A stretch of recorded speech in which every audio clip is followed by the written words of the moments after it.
If your revision plan is showing up to class and hoping for the best, that's not a plan. That's winging it. And winging it is why the first time pass rate for functional skills sits at a measly, a terrible 37%. Here's a proper way to prepare and what that looks like. Step number 1, get the exam specification, okay? Download it. You need to know exactly which topics are going to be assessed, especially for maths. You know, don't revise anything that's not on it. And for English, you probably get a lot of fluff from colleges trying to, drag out the course for an academic year. And a lot of the things that you'll be doing won't even be tested in the exam. Step number 2, do a diagnostic test or a mock test, okay?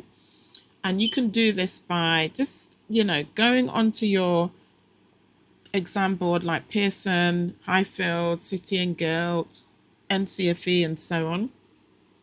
Download one of the past papers and just take it cold with no revision first, okay? Then mark it. And once you mark it, you'll know your weak spots, and that's your starting point, okay? Step number 3, work through those weak areas one at a time. If you use some structured learning, not just some random YouTube videos, but structured learning, it will really help you. Step number 4, do another past paper under time conditions. This time you've, maybe revised or learnt or relearnt some of the top questions, the topic areas that you got wrong with the first past paper. Don't stop, mark it, and then compare it to your diagnostic or mock test. Step number 5, repeat. So get another weak topic, a new paper, give yourself some sort of a tracker, write down your scores, your percentages, and so on, and look at what's happening. And then step number 6, in the final week, do a paper after another paper after another paper. And so this will help you get very comfortable with the format and the pressure, the time pressure of the paper.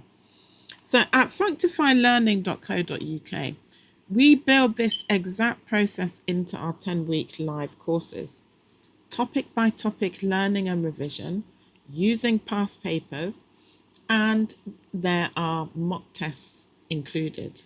And the courses run for a maximum of 10 students. So it means that nobody falls in the gaps. Everybody is involved.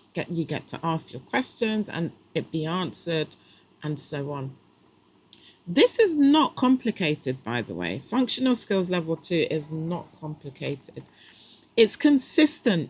That's the difference between passing and resitting. So stop winging it. Start today and follow for more tips like this.